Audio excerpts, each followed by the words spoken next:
Ya, sebelumnya ada yang tahu kisah Nabi Lut alaihi salam itu gimana? Yang di rumah ada yang tahu? Belum, Bu. Jadi bantu. Oke.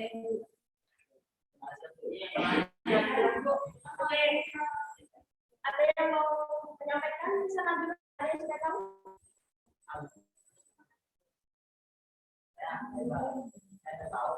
Oke, kalau nggak ada yang tahu, di sini ibu punya video. Silakan disiapkan alat tulisnya dan catat yang penting.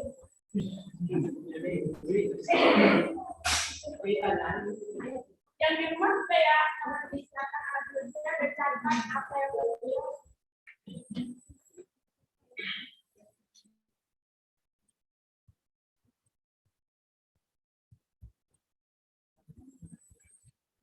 Yang di rumah kelihatan gambarnya? Kelihatan, Pak. Kelihatan ya? Ya, Pak.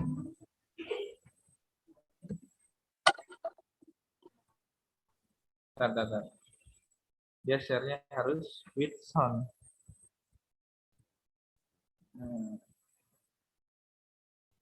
Catat ya yang di rumah. Kata ibunya.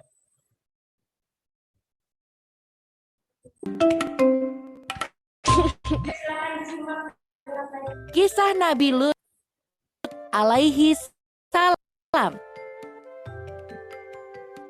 Lut adalah keponakan Nabi Ibrahim. Allah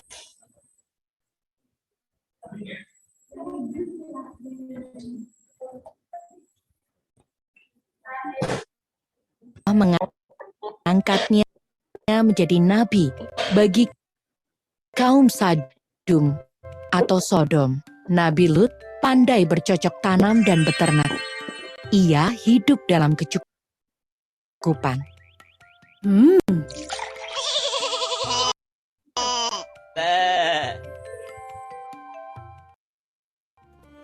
Tugas Nabi Lut sangat berat. Kaum Sadum sangat suka berbuat dosa seperti berjudi, berkelahi, menganiaya, dan merampok. Bahkan istri Nabi Lut termasuk dalam golongan tersebut.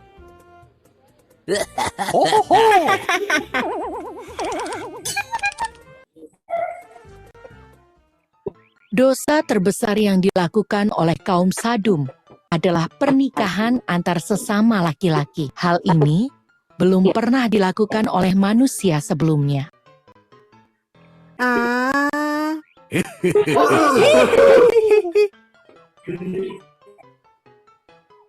Nabi Lut berusaha memperingatkan kaumnya bahwa menyukai sesama laki-laki itu haram. Hukuman dari Allah sangat pedih bagi siapapun yang melakukannya.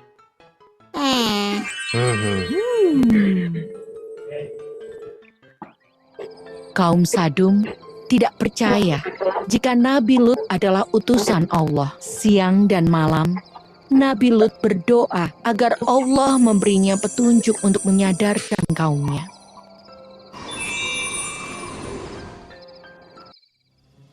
Allah mengutus 3 malaikat untuk menemui Nabi Lut. Para malaikat itu menyamar menjadi pemuda yang rupawan. Istri Nabi Lut memanfaatkan kesempatan ini untuk menyebarkan fitnah bahwa Nabi Lut sesungguhnya juga menyukai sesama laki-laki.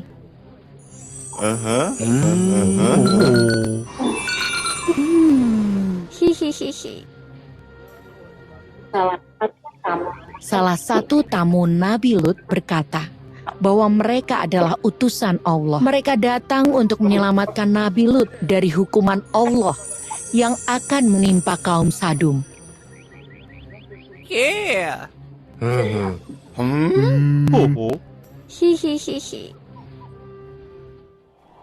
Nabi Lut diminta untuk meninggalkan kota sebelum subuh tiba, karena pada saat itulah hukuman dari Allah akan datang. Nabi Lut dan pengikutnya segera bergegas pergi. Hanya istri Nabi Lut saja yang masih terlihat ragu, sehingga ia tertinggal dari rombongan Nabi Lut.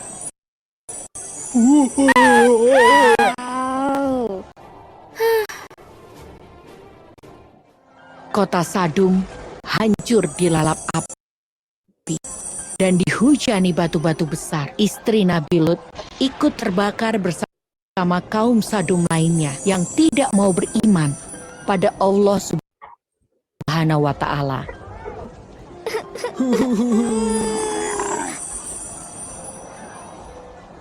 Kisah ini diambil dari surat An-Naml ayatnya yang ke-54 sampai 55. Dan ingatlah kisah Lut ketika dia berkata kepada kaumnya, "Mengapa kamu mengerjakan perbuatan fahisyah itu, sedang kamu memperlihatkannya? Mengapa kamu mendatangi laki-laki untuk memenuhi nafsumu, bukan mendatangi wanita? Sebenarnya kamu adalah kaum yang tidak mengetahui akibat perbuatanmu." Yuk dukung kami dengan menekan tombol subscribe. Oke, sudah semua ya. Sekarang Ibu minta 2 orang sampaikan apa isi video tadi. Boleh di sini 1, yang di rumah 1. Mau ditunjuk atau? Tunjuk ya. Oke, Nadia.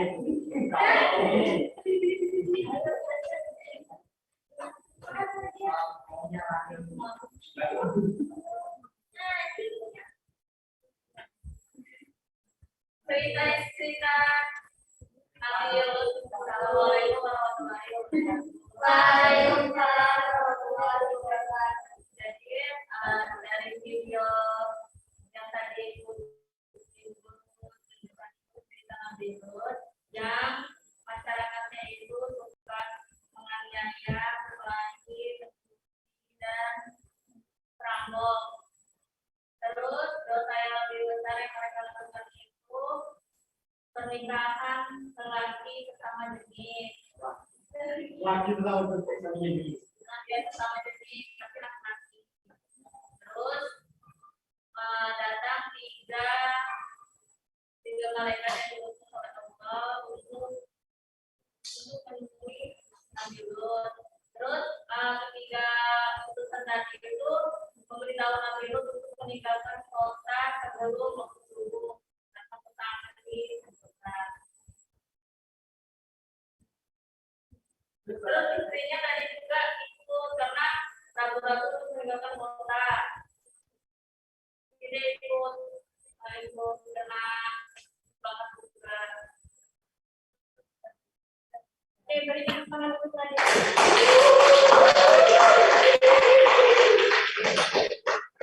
Yang di rumah? Siapa, Bu? Oke, yang di rumah.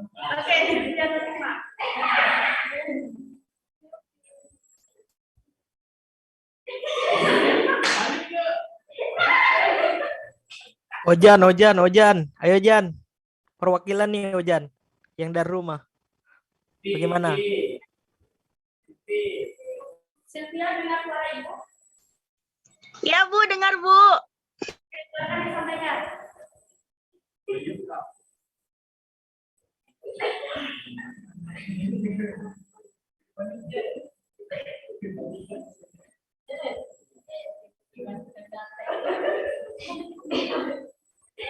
Nah, ini pura-pura jadi patung.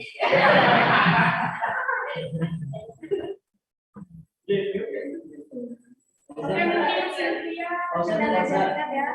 Oh, nggak bisa. Ya, Silvi, silakan.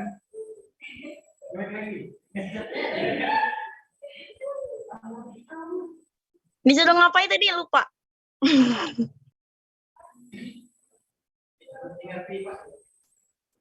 Ya, mau jawab pertanyaannya? Nggak bisa Pak. Sylvia tidak memperhatikan ya? Maaf Bu. Fudali Bu, Fudali. Saya bapak gurunya di sini. Oke. Jadi sekarang Fauzan aja Bu Fadilah. Oke, Fauzan, silakan. Ya. Oke. Ya, mohon izin Bu ya, saya ingin menyampaikan. Jadi hasil video tadi, ini suara saya kedengaran kan? Oke guys. Ya, jadi setelah menonton video tadi, yang saya tangkap itu yang pertama, Nabi Lut itu memimpin sebuah umat yang bernama apa tadi ya? Sadum. Nah, di dalam peradaban umat Nabi Lut tadi beberapa macam, yaitu pertama salah satunya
Nah, dosa apa yang dilakukan oleh kaum Sodom tersebut?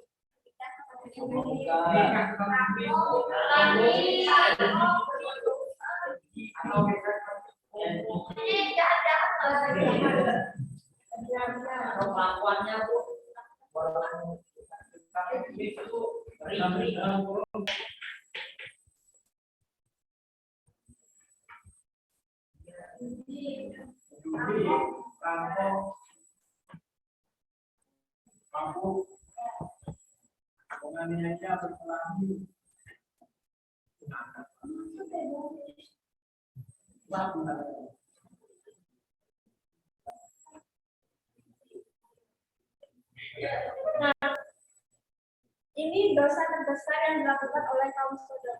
Nah, kemudian Di sini Nabi Lut sudah memperingatkan kepada kaumnya agar mereka kembali ke jalan Allah. Tetapi apa yang dikatakan oleh kaum Sodom tersebut, mereka tidak mau kembali ke jalan Allah.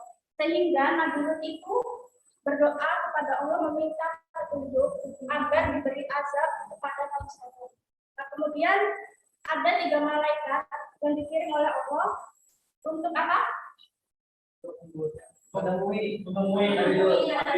Oh, salah. Tapi dibikin kami istrinya dan dibikinlah. Ya.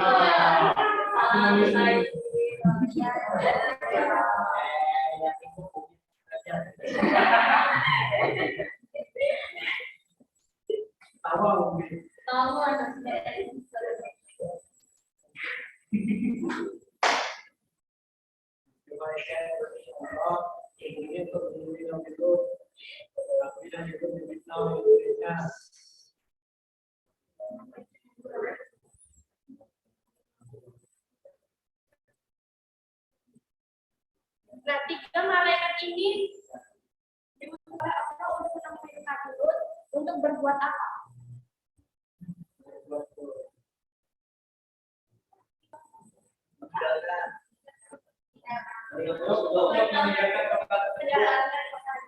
Tetapi istrinya Nabi Lut malah menyebarkan fitnah kepada Nabi Lut.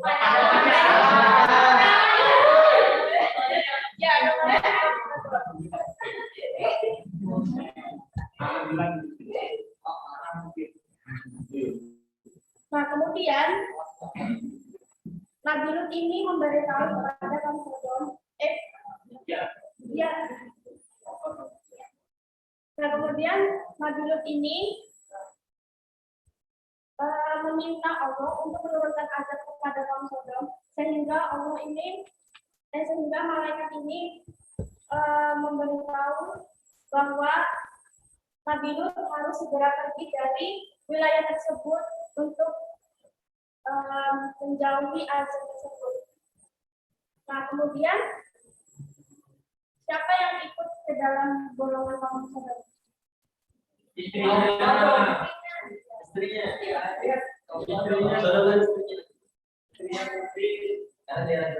Istrinya Mubin.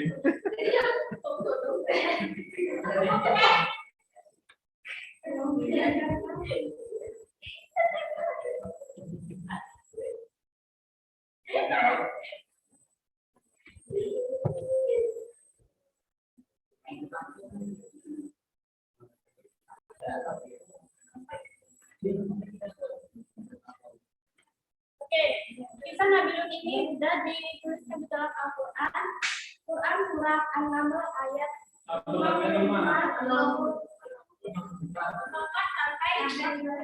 sampai 50.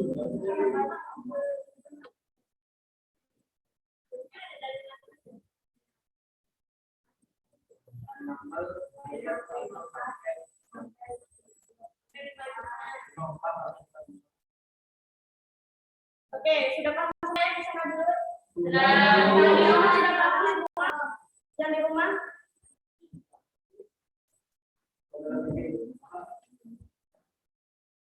Oke, sekarang kita masuk pembahasan yang kedua, yaitu dalil Nabi yang berkaitan sama kisah Nabi Lut. Sebelum masuk ke dalam dalil Nabi, Ibu punya catatan kertas. Di sini ada nama surah dengan ayat. Ibu minta bagi 4 kelompok.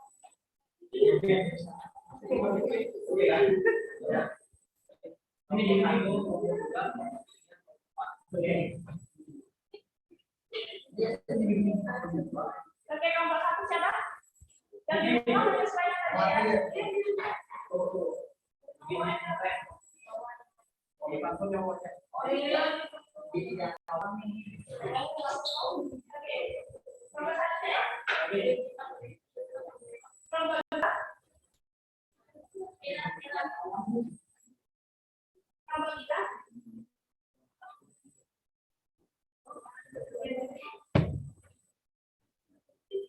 Jadi tugas kalian adalah mencari artinya dan apa maksud dari surah tersebut dan yang berkaitan sama kisah Nabi Lut.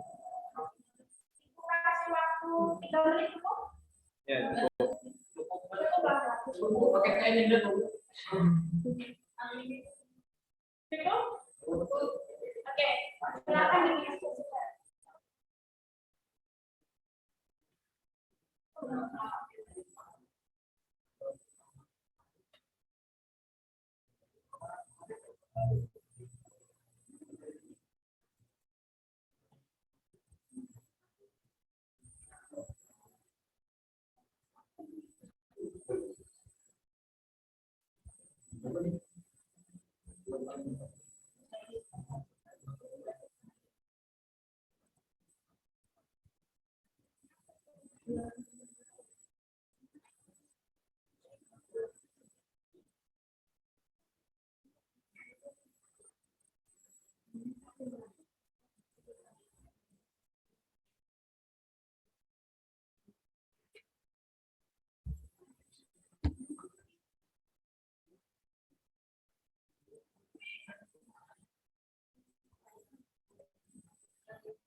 Sudah semua?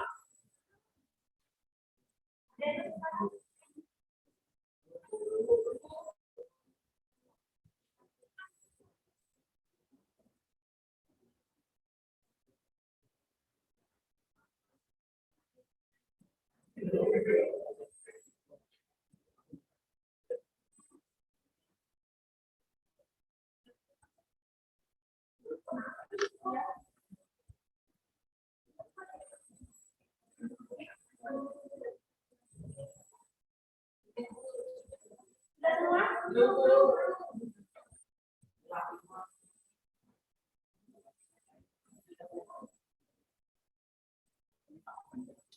Kelompok 1 sudah selesai?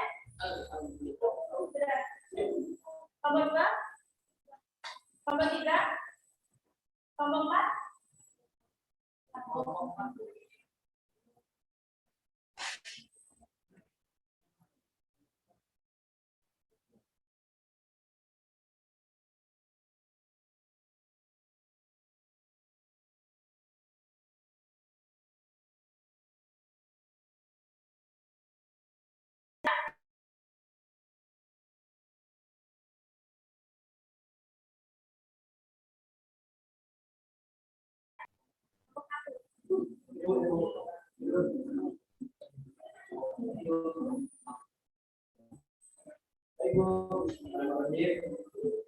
Dari kelompok 1 ayat 80 sampai 82. Karena dari 9 surat ayat 80 pertama ambil apa? Nabi Lut menyampaikan bahwa dia itu utusan Allah. Sedang akidahnya yaitu utusan Allah dan meyakini kepada Allah dan kepada yang lain. Baik. Dan kedua Kameranya. Ini maka keduanya Nabi Lut jadi bahwa jangan melakukan perbuatan keji. Tadi seperti melakukan yang tidak baik, tidak sejenis, itu merampok dan lain-lain. Jadi keduanya ayat 81-nya itu kelanjutan dari ayat 80 itu menegaskan bahwa perbuatan yang dilakukan kaum muslimin itu tidak baik. Bisa mengingkari dari yang ditetapkan Allah. Dan ayat ke-82-nya menjelaskan bahwa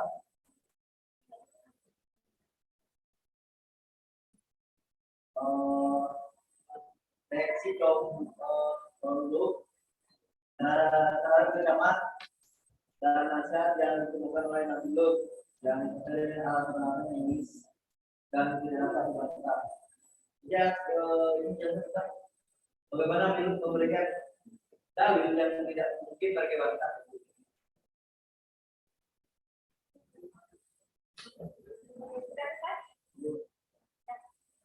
Kasih tepuk tangan bersama.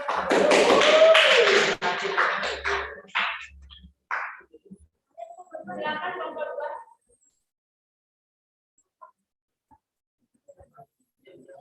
Assalamualaikum warahmatullahi wabarakatuh. Baik, dari kelompok 2 dapatkan surah Al-Ankabut ayat 28 sampai dengan 30.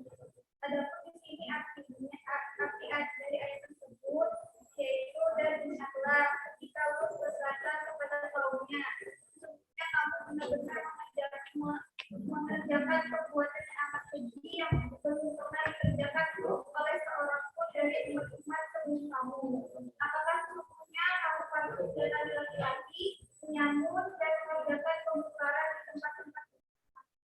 Maka jawaban kaumnya tidak lain hanya mengatakan, datanglah kepadaku, datanglah kepada kami ada Allah, jika kamu termasuk orang-orang yang benar.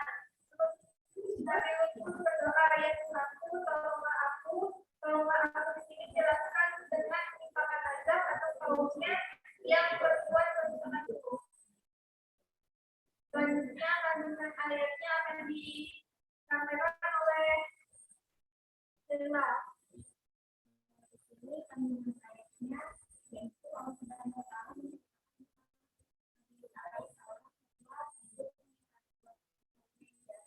mereka dia menunjukkan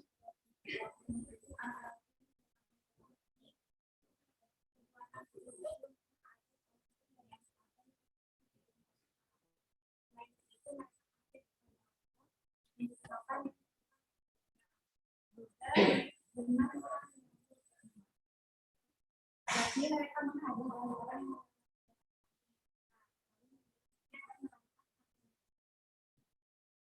Oke, beri tepuk tangan untuk kelompok 2. Dan silakan kelompok 3. Ini saya akan membacakan dari surah Al-Qamar ayat 39 sampai 36. Banilah juga melakukan penyakit dan bohong, dan sesungguhnya kami turunkan kepada mereka badai yang menjaga mereka dengan batu. Kecuali atas keluarga Lut yang kami selamatkan pada jam-jam terakhir malam. Sebagai hikmat dari kami, biarlah kami beri balasan kepada orang-orang yang beriman. Sesungguhnya Lut telah mengingatkan kaumnya bahwa kami akan menangkap mereka dengan azab mereka melakukan tindakan itu. Selanjutnya akibatnya akan dibantu oleh kegiatan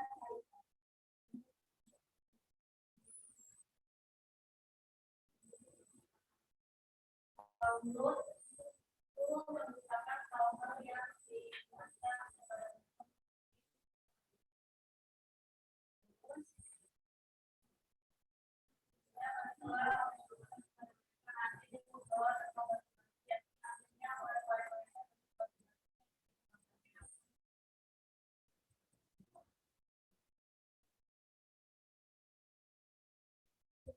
Menerapkan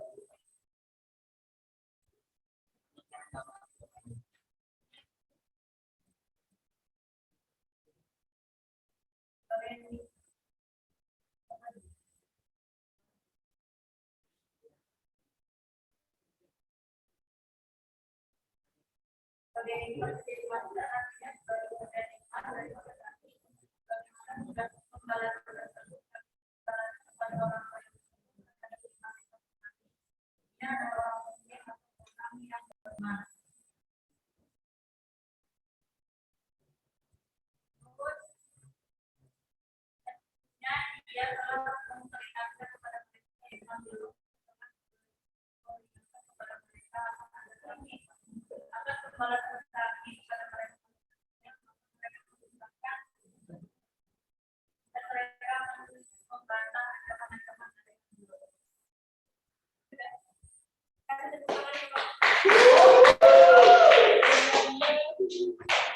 Silakan kelompok 4.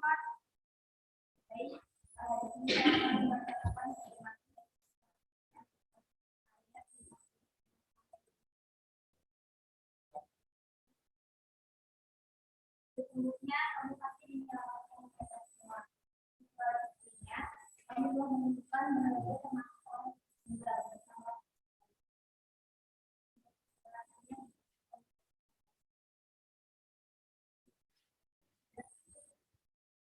Baik dari ayat ini dapat dipahami bahwa seseorang yang lain dari orang itu adalah istri, anak-anak, ataupun orang tua. Karena manusia bertanggung jawab kepada Allah atas segenap perbuatan yang telah dilakukan. Oke, kasih tepuk tangan dulu. Jadi ada 4 dalil nabi yang berkaitan sama kisah Nabi Lut. Yang pertama, Quran surah Al-A'raf ayat 40 sampai 42 itu menjelaskan bahwa perbuatan kotor adalah perbuatan yang keji. Kemudian yang kedua ada Quran surah Al-A'raf ayat 28 sampai 30. Jadi menjelaskan bahwa kebiasaan berzina adalah perbuatan yang belum pernah dilakukan oleh manusia sebelumnya. Kemudian yang ketiga, Quran surah Al-Qamar ayat 33 sampai 36. Nah, di sini menjelaskan bahwa ada peringatan kepada kaum saudara bahwa akan ada azab yang datang. Nah, yang terakhir Quran surah Al-Hijr ayat 53 sampai 60. Dan di situ dijelaskan bahwa kecuali Nabi Lut beserta pengikutnya yang selamat dari azab. Nah, itu istrinya ikut terkena azab bersama dengan 2 orang suami. Nah, selanjutnya kita masuk ke pesan moral dan hikmah. Ada yang bisa menyampaikan pesan moral dan hikmah dari kisah Lut? Yang di rumah ada yang mau menyampaikan?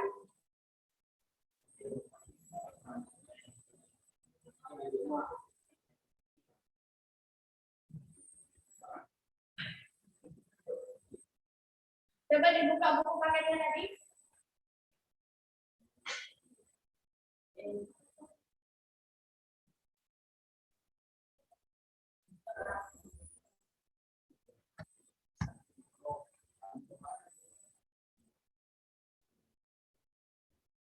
Bu, menyampaikan dulu pesan. Bu, saya Bu. Yang pertama itu termulainya Bu akan menyerah terhadap kaumnya. Dengan Nabi Lut ini berkali-kali mengingatkan bahwa melakukan pernikahan itu sangat berlebih, tapi tidak diterima oleh kaumnya. Ya, apa Bu? Oke, ada yang lain? Baik Bu, abah dalam menghadapi hujatan dari kaumnya. Yang ketiga Bu, tetap bertanggung jawab beban juga menyampaikan kesalahannya. Yang keempat, sabar dalam menghadapi ujian cobaan baik yang datang dari kaumnya maupun dari istrinya sendiri yang justru membangkang pada dakwah. Dan kelima, peduli ketika menghentikan malaikat yang menyamar sebagai seorang pemuda. Dikhawatirkan sebenarnya dari nafsu para kaumnya.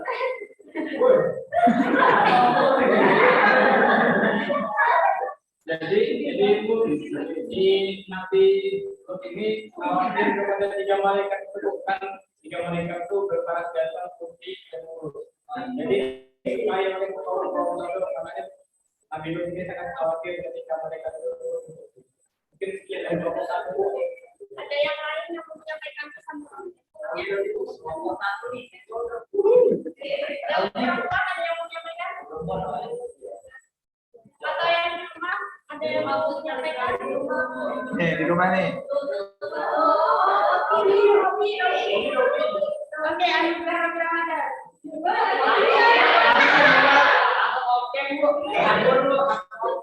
Apa hikmahnya, Nak Robi? Hikmahnya kita harus beriman kepada Rasul dan menaati perintah-perintah Rasul. Coba. Mungkin itu aja, Bu. Ibu dong. Bapak. Ada lagi? Itu aja, Bu.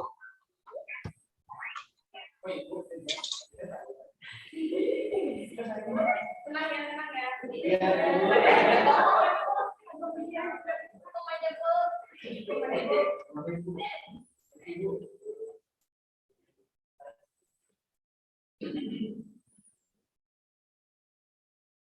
Sudah kan, Robi? Habis. Yang perempuan nggak ada yang mau menyampaikan? Laki-laki semua? Atau nggak perhatikan?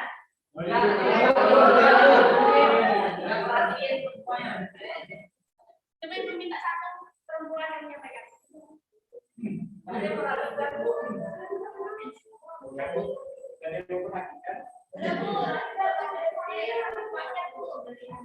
Ada yang tahu apa yang disampaikan tadi?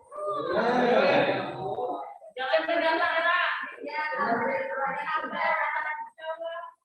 Ada yang mana berapa? Ada yang mau menyampaikan?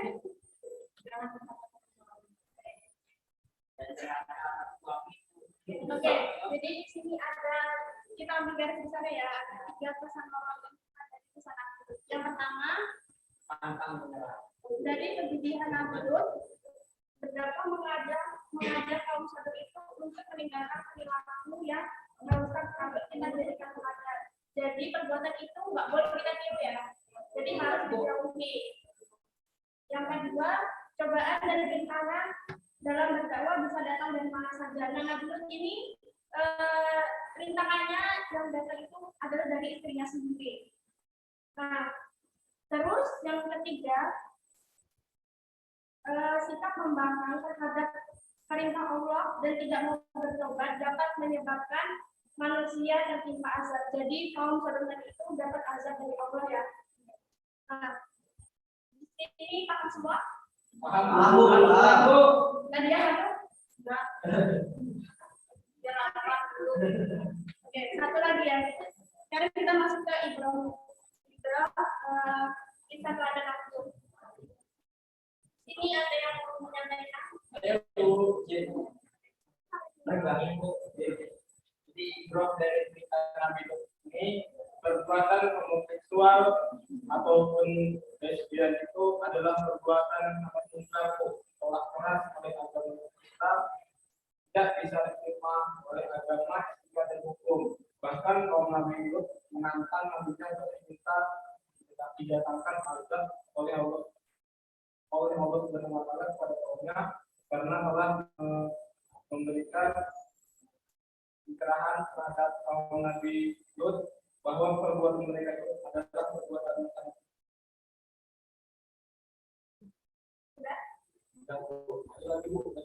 Bagian yang perempuan.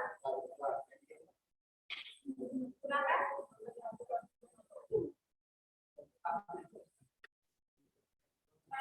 Coba Siti Nurhalifa.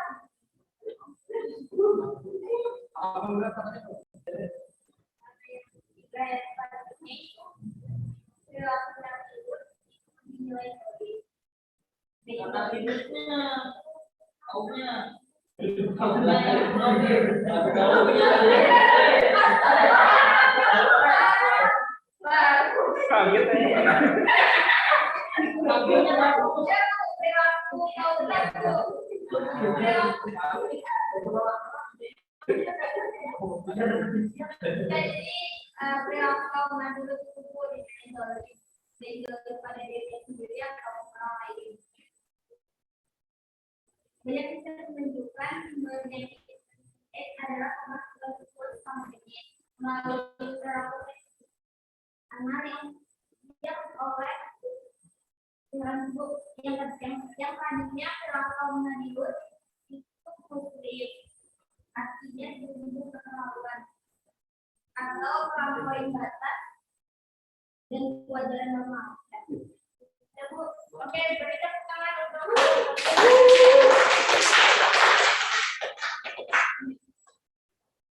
Oke, jadi perilaku kaum Nabilut ini adalah perbuatan yang kecil dan itu adalah melanggar HAM ya. Nah, terus itu dinilai zalim baik pada dirinya maupun orang lain. Nah, sampai sini paham semua? Paham, Bu. Yang di rumah paham semua?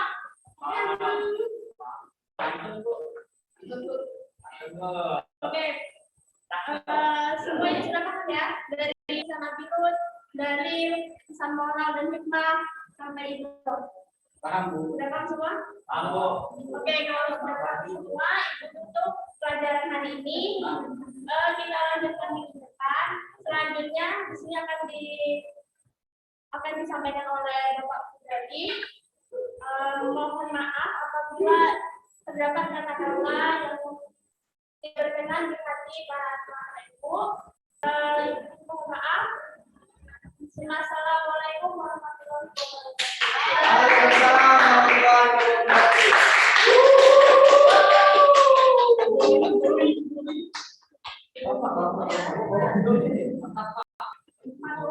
Di balik kamera terus jadi kelihatan siswanya. Silakan Mas Fudoli.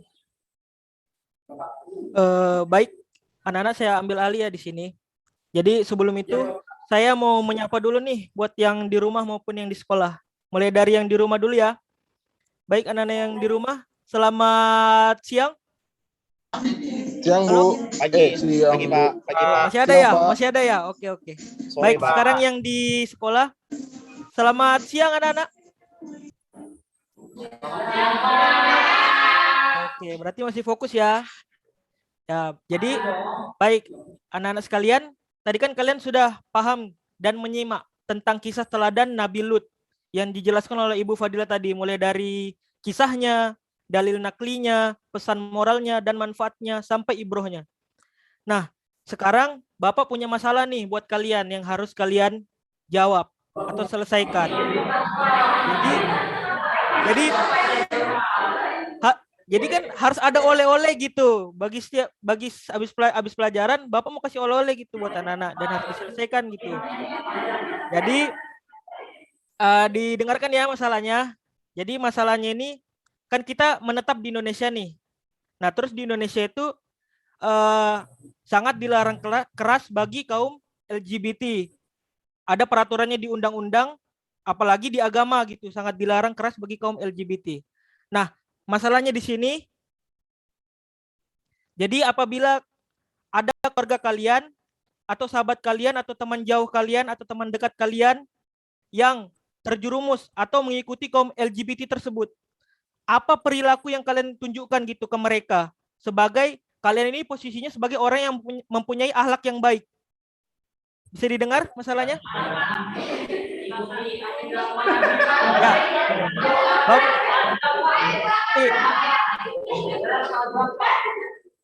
Jadi Bapak ulangi ya ini. Bapak ulangin. Kan di Indonesia sangat dilarang keras nih kaum LGBT maupun agama Islam. Nah, tapi sampai sekarang kan masih ada gitu kaum LGBT. Tapi kalau di Indonesia mungkin masih underground, yaitu ya diam-diam gitu. Beda kayak di negara luar karena sudah dibolehkan. Nah, jadi pertanyaan dari Bapak ini, apabila kalian tuh menemukan gitu, ada teman kalian, keluarga kalian, atau kerabat kalian, atau teman jauh kalian lah, yang ikut ke golongan tersebut. Nah, kalian ini orang yang berakhlak baik. Apa perilaku yang kalian tunjukkan gitu kepada orang tersebut? Nah, mungkin bisa dipikirkan singkat aja ya. Nanti Bapak tunjuk. Tolong semua mikirkan. 5 menit lah, 5 menit. Nanti sekalian ganti Zoom. 5 menit sekalian ganti Zoom. Ya, tolong dipikirkan ya. Pelan-pelan Mas Fudali. 2 menit cukup kayaknya. Ya, 2 menit. Ya semenit kali. Boleh, boleh.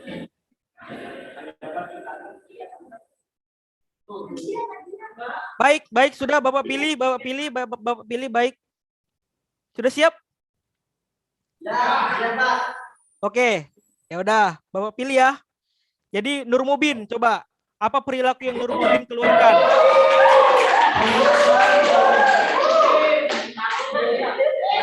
Ayo, silakan Nur Mubin. Sesuai dengan masalah yang Bapak berikan tadi, dan contoh kasus yang ada di masyarakat, apabila ada teman, keluarga, atau teman dekat, teman sebaya, yang pertama, yang paling mudah kita lakukan, kita doakan Pak. Itu yang pertama Pak. Baik, baik. Kita nasihati yang kedua. Yang pertama aja tuh untuk semoga dia bisa kembali kepada fitrahnya masing-masing, kali kepada laki-laki, perempuan, gitu Pak. Yang pertama, yang kedua kita nasihati nanti yang baiklah. Sampai dia ini begini-begini, harusnya jangan menyumpah. Yang ketiga, mungkin dengan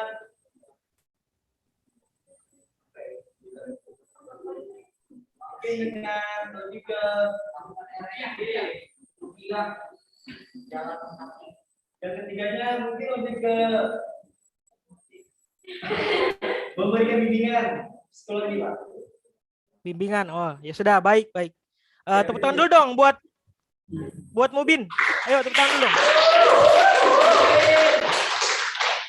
Nah, mungkin selanjutnya perwakilan perempuan mungkin kan beda gitu, perlakuan laki-laki sama perlakuan perempuan kan beda.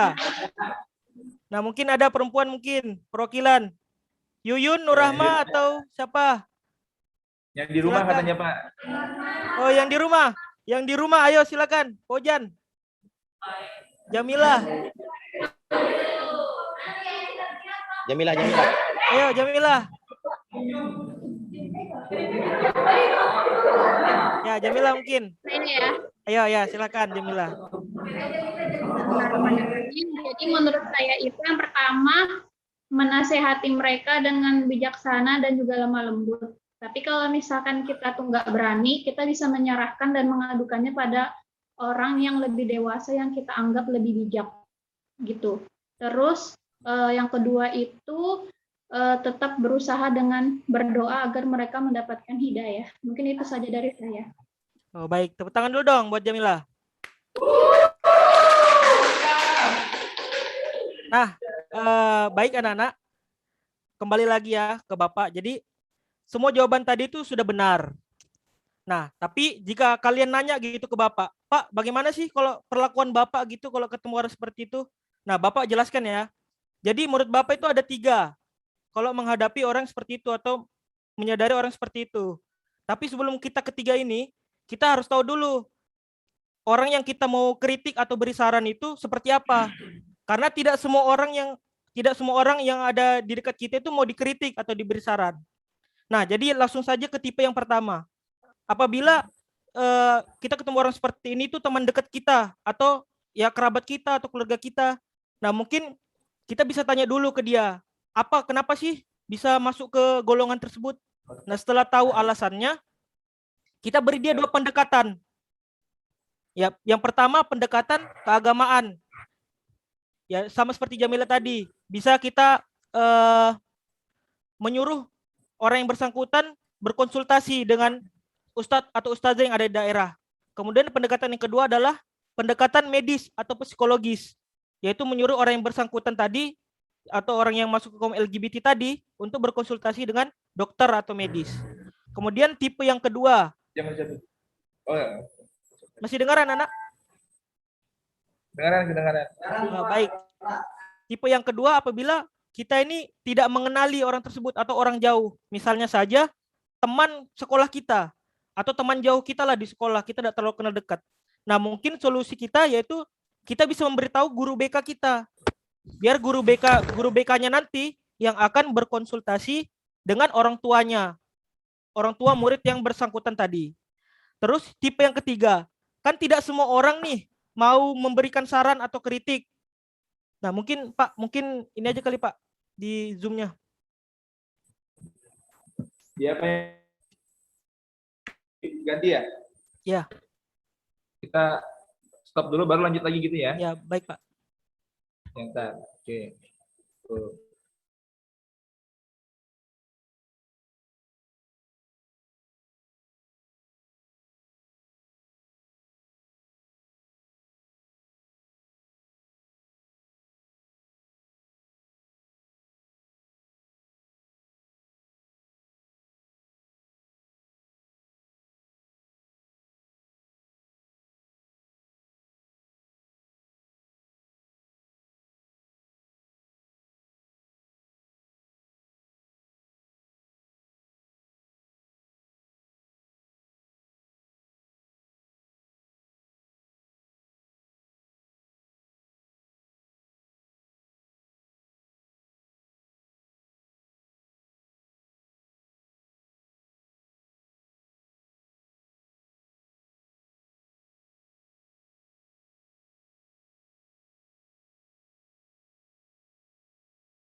Di sini adalah diam.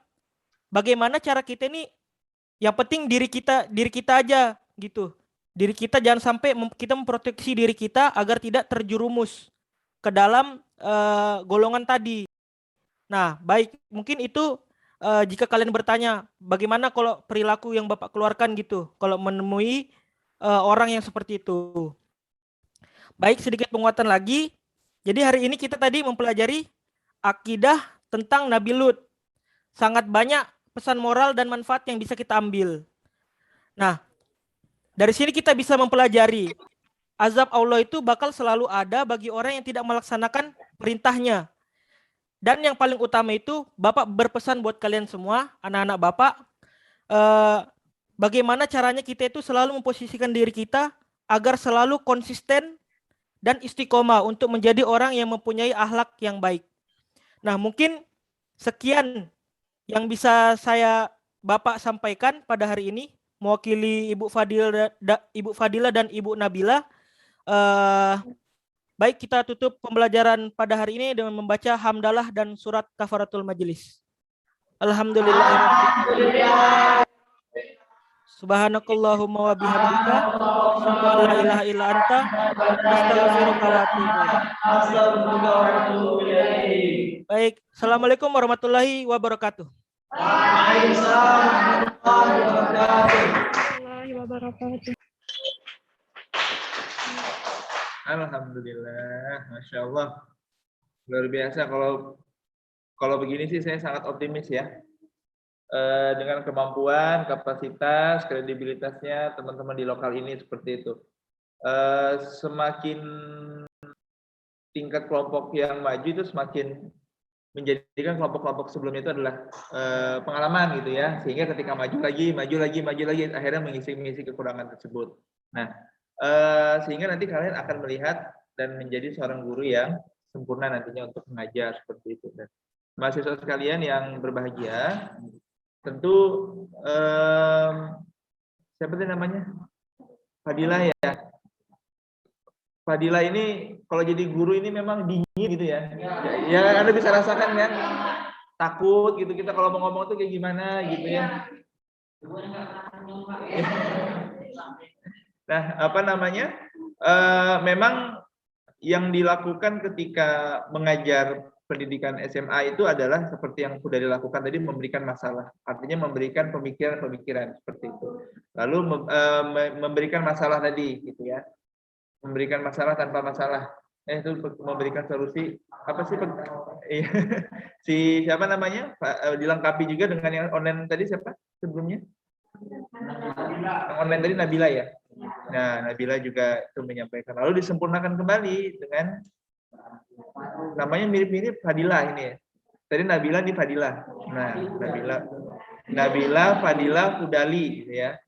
Nah, menggunakan papan tulis ya, memberikan tugas seperti itu adalah salah satu metode yang memang nanti Anda bisa gunakan ketika SMA itu seperti itu, membuat dia berpikir, karena kan SMA ini kan sekolah menengah atas di mana dia persiapan menuju seorang mahasiswa, seperti itu, membuat dia berpikir, membuat dia mencari referensi seperti itu. Tapi nanti Mbak biar lebih, kalau Anda ngajar SMA itu biar lebih mudahnya lagi atau biar dia mau membaca literasi, maka ajak saja atau misalnya sebelum mulai pelajaran atau pertemuan yang akan datang suruh dia bawa buku paket atau buku yang bisa dipinjam di perpustakaan seperti itu, biar tidak tergantung dengan internet. Kalau internet ini memang memudahkan, tapi membuat kita untuk membuka buku dan meliterasi itu kurang seperti itu. Tapi karena waktu kita terbatas kan, saya juga minta waktunya cepat seperti itu tidak jadi masalah.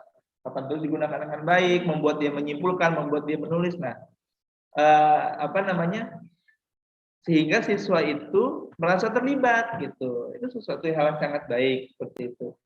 Tapi nggak tahu ya kalau misalnya Mbak Fadilah kalau ngajar SD ya, apakah Fadilah bisa berlaku sama dengan si siapa namanya? Seperti apa? Nah, tapi memang itulah teman-teman. Kita tidak bisa memilih dan memilah masa depan kita. Allah sudah menentukan masing-masing. Tapi apapun itu, hari ini kita sudah sama-sama melihat ada teman kita yang ngajar SD, ada teman kita yang ngajar SMP, ada teman kita yang ngajar SMA. Nah, ini masih terus berlanjut, masih ada beberapa kelompok yang lain. Tapi pesan saya kepada Anda nanti adalah ketika mengajar SMA, maka standar yang seperti Mbak Fadilah tadi, menjaga kesegaran itu. Ya, menjaga kesegaran. Jadi Ibrahim siapa Rahman ini? Ibrahim kan Rahman.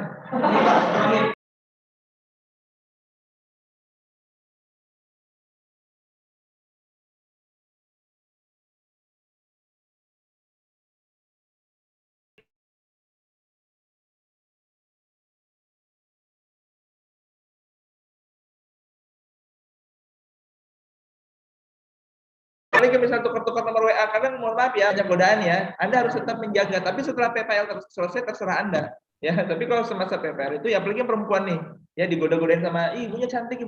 Nah, itu kita harus tetap ada proporsi Anda menjadi seorang guru gitu ya. Tapi kalau setelah PPL gimana Pak? Ya terserah. Kalau dia lulus sama Anda nikahi juga nggak apa-apa, terserah. Pernah apa begitu?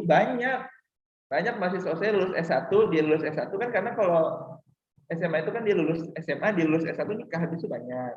Ada anak mahasiswa saya di FEB, itu dia magangnya di Bank Indonesia. Tahu-tahu setelah lulus dari FEB dia dilamar langsung sama direkturnya, misalnya gitu. Ada tuh yang begini begitu tuh, langsung dapat jodohnya gitu. Tapi itu hanya nilai plusnya saja. Tapi saya kembali lagi bahwa marwah Anda sebagai seorang pendidik itu dijaga. Bercanda boleh, tapi jangan berlebihan.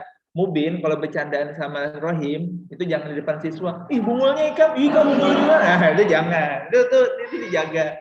Pak mau ketemu Pak Rohim ada kah? Hah, si Rohim kah? Jangan, tetap panggil Bapak. Dijaga wibawanya teman. Kalian juga yang perempuan, tadi malam tuh rame lah Ikatan Cinta, nanti dulu bekesan sinetron tuh nanti dulu gitu. Tadi malam Little Mom udah keluar seri terbaru itu jangan nanti dulu gitu. Jadi artinya ngobrol tuh dijaga. Kalau di luar gimana Pak terserah, tapi selama dalam proses sekolah itu benar-benar Anda harus membangun karakter Anda sebagai seorang pendidik. Jadi contoh, menjadi teladan, memberi satu buah ketegasan seperti itu.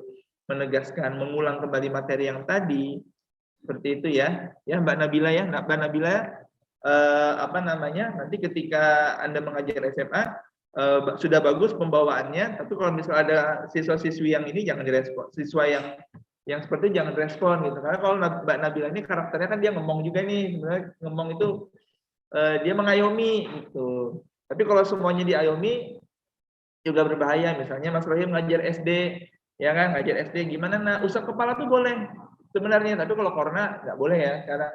Usap kepala gimana? Nah, makin pinter ya, nyentuh ini boleh Mas Rohim. Kalau anak SD itu, karena memang anak-anak umur 0 bulan, 0 hari itu sampai dia di kelas 3 SD itu teman-teman itu paling suka disentuh, di touch itu loh. Disentuh itu bukan dalam arti ini tanda kutip. Jadi kalau Anda punya bayi nanti kapan dia merasa disayang sama orang tuanya ketika dia disentuh. Kalau komunikasi tatapan mata itu sekian persen, tapi kalau ketika disentuh dia merasa dihargai. Tapi jangan SMA Mas Rohi.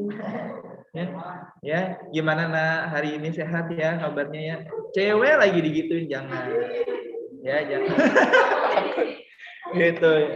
Jadi itu ya Mas Budali, teman-teman yang ada di rumah seperti ini yang off cam ada aja kan orangnya? Ada Pak. Ada aja ya. Ada Pak. Saya mendengar suara musik.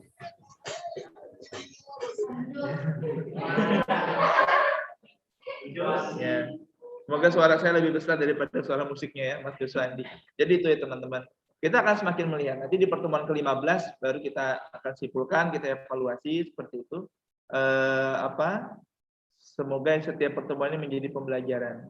Dan jadikan setiap pertemuan dan yang bagi yang belum presentasi ini mengasah kepercayaan diri Anda. Jangan dipandang sayanya, jangan dipandang teman-temannya, nanti teman Anda jadi Anda malu. Tapi ketika Anda memang punya materi yang untuk all out, untuk menyampaikan materi,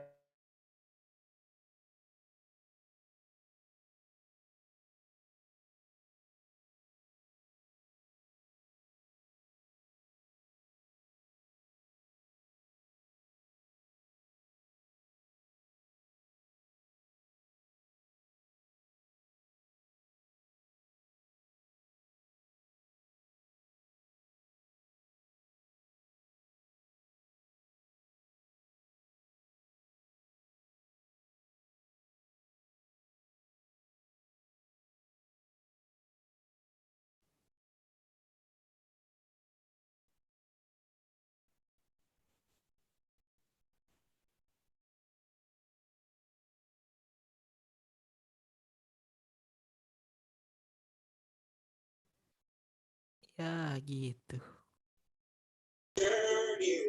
Keluar kah? Mbak Nila hostnya. Nanti ACC bapaknya. Life